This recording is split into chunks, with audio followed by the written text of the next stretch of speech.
رب کریم فرماتا ہے جب میرا بندہ ہاتھ اٹھاتا ہے نا تو مجھے حیا آتی ہے کہ میں خالی کیسے لوٹا دوں اس کے. اتنے بڑے بادشاہ کی بارگاہ میں او بھائی لوگوں سے عزتیں تلاش کرتے ہو تو وہ کیا تمہیں عزت دیں گے؟ وہ تو کل اچھا کہتے ہیں پرسوں برا کہنے لگ جاتے ہیں. لوگوں کے سامنے گڈ بک میں آنا چاہو گے تو وہ تو سویرے تمہارے بارے میں کچھ کہیں گے، شام کچھ اور کہیں گے. اپنی روحانی زندگی آباد کریں، اپنے مسلح کو وقت دیں اور دنیا سے چھپ کر اس موبائل کو بند کر کے اور اپنے آپ سے بھی چھپ کے اور تنہا ہو کے چھپا کے سارا کچھ اپنے آنسو اپنے رب کی بارگاہ میں پیش کریں، اس کے حضور حاضری دیں. سنو نا ترمذی کی حدیث اور اسے یاد رکھنا.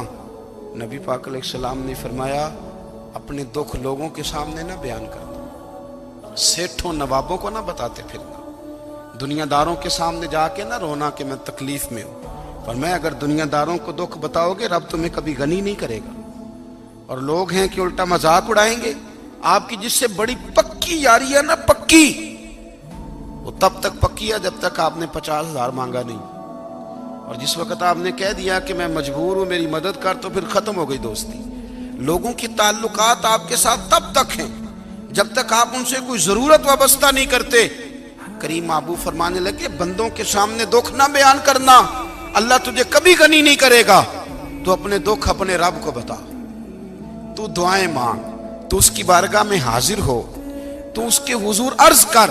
فرمایا اپنے دکھ اپنے رب کو بتا، وہ جلدی کرے یا دیر سے کرے تجھے ساری دنیا سے بے نیاز کر دے گا. ایک حدیث مشکات میں موجود ہے، اس کو آپ نے دل پہ لکھ لینا ہے چونکہ معاملہ دل کا ہے. نبی پاک صلی اللہ تعالی علیہ وسلم نے فرمایا جس طرح بارش میں پڑے لوہے کو زنگ لگ جاتا ہے اس طرح دل کو زنگ لگ جاتا ہے. تو کہتا ہے میں بور ہو رہا ہوں پتہ نہیں کیا ہے، اور زنگ لگ گیا دل کو. تو کہتا ہے جناب میں پتہ نہیں سارا کچھ ہے پر دل پریشان ہو بھئی اس کو زنگ لگ گیا ہے.